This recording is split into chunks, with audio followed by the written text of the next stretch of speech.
आज वार गुरुवार, आजचा बेत 15 बोकड्याचा. नात करते का? यायलाच लागतंय. हॉटेल भाग्यश्री. व्यक्ती इंस्टाग्रामवर ऍक्टिव्ह असो किंवा नसो, पण आजकाल प्रत्येकाच्या ओठावर हा डायलॉग स्टिक दिसतोय. धाराशिव जिल्ह्यातल्या तुळजापूर मधल्या हॉटेल भाग्यश्रीचे मालक नागेश मडकेंनी आपला हा डायलॉग फेमस करून टाकलाय. पण जर तुम्ही मधला काळ पाहिला तर हॉटेल भाग्यश्रीच्या मालकाबद्दल काही वाद सुद्धा समोर आले. त्यातलाच एक काल व्हिडिओ संध्याकाळी समोर आला, ज्यात मडके हे एका रुग्णालयात दिसतात आणि त्यांनी आपल्याला मारहाण झाल्याचा दावा केला. पण काल संध्याकाळी त्यांच्यासोबत काय घडलं, त्यांना मारहाण कोणत्या कारणामुळे झाली, खरंच मारहाण झालीये की हा केवळ एक पब्लिसिटीचा स्टंट होता? चला तर मग पाहूया. नमस्कार, मी आहे अनिकेत. तुम्ही पाहताय महाराष्ट्र भूमी.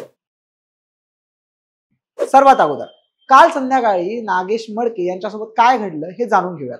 धाराशिव तुळजापूर रोडवर मडके यांचं हॉटेल भाग्यश्री आहे. त्यांनी दावा केलाय की 5 जणांनी आपलं अपहरण करून मारहाण केली आहे. याबाबत त्यांनी माध्यमांना सुद्धा प्रतिक्रिया दिली आहे. त्यानुसार जर सांगायचं झालं तर बुधवारी संध्याकाळी 7 वाजेच्या सुमारास नागेश मडके हे हॉटेल भाग्यश्रीच्या बाहेर उभे होते. त्या दरम्यान एका 4 चाकी गाडीतून 5 जण आले. त्यांनी मडकेंना सेल्फी घेण्याच्या बहाण्यानं गाडीजवळ बोलावून घेतलं. मडके हे सुद्धा त्यांच्या गाडीजवळ गेले.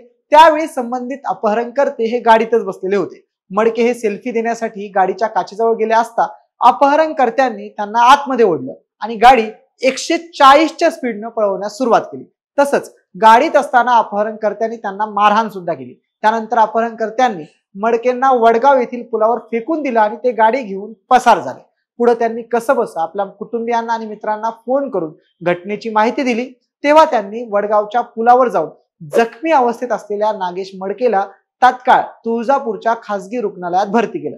तिथं प्रथमोपचार झाल्यानंतर त्यांना खासगी रुग्णालयात पुन्हा दुसरीकडे नेण्यात आलं. दरम्यान माध्यमांना ही खबर लागताच त्यांनी आपला मोर्चा नागेश मडकेंकडे वळवला. त्यांचे अनेक व्हिडिओ सुद्धा समोर आले. एका व्हिडिओत त्यांच्या कपाळाच्या उजव्या बाजूने मार लागल्याने ती जखमी झाल्याचे दिसतात. मडके सांगतात की ते अपहरणकर्ते आपसात बोलत होते की याला जिवंत सोडायचं नाही, याला जामखेडकडे घेऊन जाला, रस्त्यात जिथे याचा जीव जाईल तिथे याला टाकून देऊ. तसंच हे सर्व आरोपी एका विशिष्ट धर्माचे असल्याचा आरोपही मडके यांनी केलेला आहे. दरम्यान आपण पोलीस स्थानकात तक्रार देण्यात असल्याचं सुद्धा मडके यांनी सांगितलेलं आहे. आता आपल्या सगळ्यांनी इंस्टाग्रामवर आपल्या आगळ्या वेगळ्या स्टाईल आणि डायलॉगनं आपल्या हॉटेल व्यवसायाची मार्केटिंग करणारे भाग्यश्रीचे मालक नागेश मडके हे सध्या ट्रेनिंगला आहेत. त्यांच्या हॉटेल भाग्यश्रीचं ढवारा मटण खाण्यासाठी लांब लांबून लोक येतात. त्यांच्या हॉटेलवर मोठी गर्दी असते. बऱ्याचदा मडके हे हॉटेल बाहेर लागलेल्या गाड्यांची आणि कापण्यात आल्याची बोकड्यांची संख्या दाखवून आपल्या हॉटेलची प्रसिद्धी करत असतात. मधल्या काळात त्यांनी आपल्या हॉटेलच्या जीवावर पत्नीच्या वाढदिवशी त्यांना 45 लाखांची टोयोटा फॉर्च्युनर गाडी देखील भेट दिली होती. दरम्यान हा सगळा काळ पाहिला तर कोणत्या ना कोणत्या वादामुळे हॉटेल भाग्यश्री चर्चेत आहे. 2 महिन्यांपूर्वी हॉटेल बंद असल्यामुळे लातूरच्या काही तरुणांनी हॉटेल भाग्यश्री बाहेर लावण्यात आलेले बॅनर्सची तोडफोड केलेली होती. तर काही दिवसांपूर्वीच हॉटेलमध्ये हाणामारीचा सुद्धा प्रकार घडला होता. त्यानंतर नागेश मडकेंनी स्वतःच्या हॉटेलमध्ये सुरक्षितेसाठी 4 बाउन्सर सुद्धा ठेवलेले होते. काही दिवसांपूर्वीच मडकेंना फोनवरून जीवे मारण्याची धमकी देण्यात आली. धमकावणाऱ्या व्यक्तीनं त्यांना व्हिडिओ टाकणं बंद कर, नाहीतर तुला जीवे मारतो असं सांगितलं होतं. तसंच तुला जीवे मारण्याची सुपारी मिळाली आहे, 4 ते 5 दिवसात तुझा गेम करू असंही त्या धमकीमध्ये म्हटलं होतं. त्यावेळी हॉटेल भाग्यश्रीचे मालक नागेश मडके यांनी पोलिसात तक्रार सुद्धा दिली होती. पण आता त्यांचं अपहरण करून मारहाण करण्यात आल्यानं त्यांच्या सुरक्षेचा प्रश्न उपस्थित झालाय. पण दुसऱ्या बाजूने पाहिलं तर हॉटेल भाग्यश्रीचे मालक नागेश मडकेंना झालेली मारहाण ही खोटी असून ती एक पब्लिक स्टंट आहे, पब्लिसिटीचा स्टंट आहे असं देखील म्हटलं जात आहे.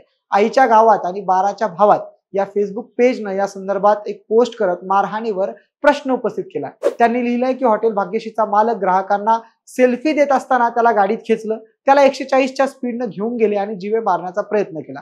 त्यावर पत्रकारांनी हॉटेल भाग्यश्रीच्या मालकाला प्रश्न केला की तुम्ही बाउन्सर ठेवले होते त्याचं काय झालं. त्यावर उत्तर होतं ते थोडी 140च्या स्पीडनं मागे पडणार आहेत. सोशल मीडियावर स्पर्धा सुरू असलेल्या इतर हॉटेलसोबत एकही चुकीची घटना होत नाही, पण हॉटेल भाग्यश्री आणि त्याच्या मालकासोबत असा बेकायदेशीर घटना का होत असतील असा प्रश्न देखील त्यावेळी उपस्थित झालेला आहे. त्याशिवाय इतरही काही सोशल मीडिया युजर्सने मडकेंच्या व्हिडिओ खाली कमेंट्स करत त्यांना मारहाण झाली नसून हा फक्त पब्लिसिटी स्टंट असल्याचं म्हटलेलं आहे.